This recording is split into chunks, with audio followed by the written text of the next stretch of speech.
Relationships deteriorate twice as fast for people who have kids as for people who don't. I mean, I'd say that's pretty bang on the money. I think there's very few people who would disagree. This is Anna and Matt Answer the Internet. All of it. The whole thing. Are kids worth it? I mean, I don't want to boil it down to numbers, but they're quite expensive. Like, it costs about £280,000 to raise a child to adulthood. I mean, you've done the maths. You've done the maths. But also, you know, there is this sort of endless unrequited love element, which is nice too. This morning, just hugging the littlest in bed while everyone else is asleep, just like a koala bear. Like, those 5 minutes out of the 24 hours in our day made everything okay. Yeah, that's it.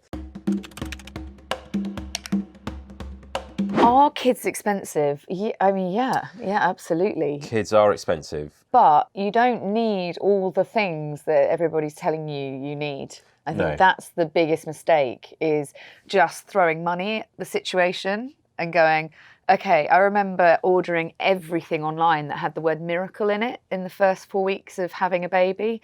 Just miracle blanket, miracle shusha, miracle you and the sleep sheep, miracle bottle. I just was looking for a miracle, and I invested in so many things that weren't miraculous. And I think actually all I needed was someone to go, it's hard, it's tough, and you're actually going to come through it the other side, not needing necessarily you and the sleep sheep. It's odd that that's the third most searched thing on Google. Are kids allowed in tattoo shops? I mean, kids definitely aren't allowed to have tattoos. No. I would imagine they're probably not allowed in tattoo shops. No. No. And why do you want to know? Are kids bad for relationships? Yeah. So for the book, for Where's My Happy Ending, we spoke to lots and lots of different people from lots of different backgrounds, and some were academic and some were living alternative lifestyles and all sorts of things in between. And there were sometimes competing arguments. There were sometimes arguments for this and arguments against that. There were sometimes pros of polygamy and pros of monogamy. There were all sorts of variations. The one thing that was universally acknowledged by hundreds of different academic papers is that having kids is terrible for relationships. The one thing she said to me, that amazing sex blogger, the octogenarian sex blogger I spoke to, she said, hang on, my lovelies, because the other side is so wonderful. And where you are right now, so I get emotional about it. She's like, oh my God. She's like, where you are right now is hard, but it gets so much easier. And hold on. It's hard. Yes, of course it is. Relationships are difficult. Having children is difficult. But ultimately, it's getting through that and navigating it together. That's the bit. That's marriage, or that is confidence. That is what it's about, not skipping off into a sunset, necessarily holding hands. Less about this, more about you. You asked us your questions about kids and relationships and how the two go together or don't. How have you changed as a couple since having kids? That's from Lee McMaster, 285. I mean, I think you have less time to be a couple. I think that's probably the biggest part of it, right? Yeah.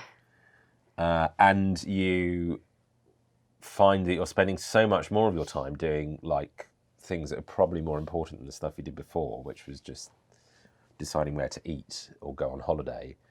You have to force yourself to do nice coupley things because the casual opportunities to do those things aren't really there anymore.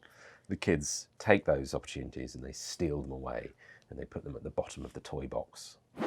What's the best advice you'd give to a couple after having their first baby? From Helen B.R. Butcher. That before you have a child, most people have moments or flickers of, we won't do it like that. Or, you look at people and think, God, we're not going to be like that. We're going to maybe have, I don't know, wooden toys. And if you have an agenda of how it's going to go, it's not going to go that way, and you'll only be left disappointed. I'm doing a lot of the things they'll go. You won't have a choice. Like, it will just, you can't, yeah. I've never really found a good answer to that question of what is the best piece of advice. I never got a good answer when I asked it myself before I had kids. And I've never really come to a conclusion since then, other than it's harder in lots of ways that you wouldn't have thought of. It's easier in lots of ways that you might not expect. And it's more fun in lots of ways that you might expect.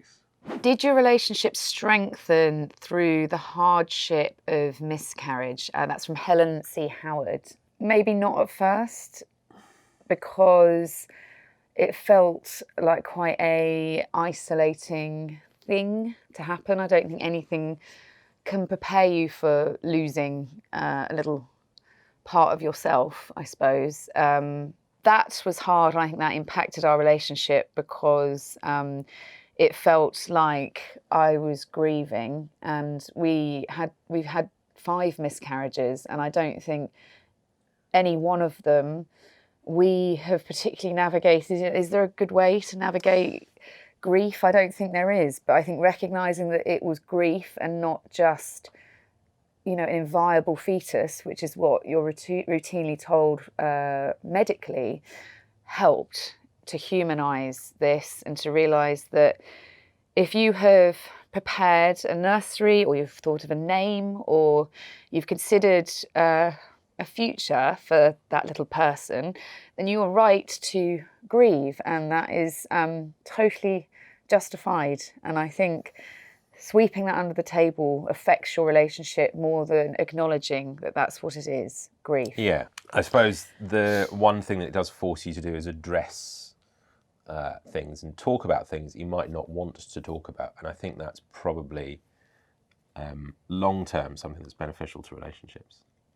I think the single hardest thing in our relationship was a year after we had our second child, and Matt wrote a piece on miscarriage from a male perspective, and that I think was the point when I've never felt closer to you, because you recognised so many things in there, like that it's okay if your partner is crying and shouting and asking you to be there more, and in the same breath asking you to go away and give them space.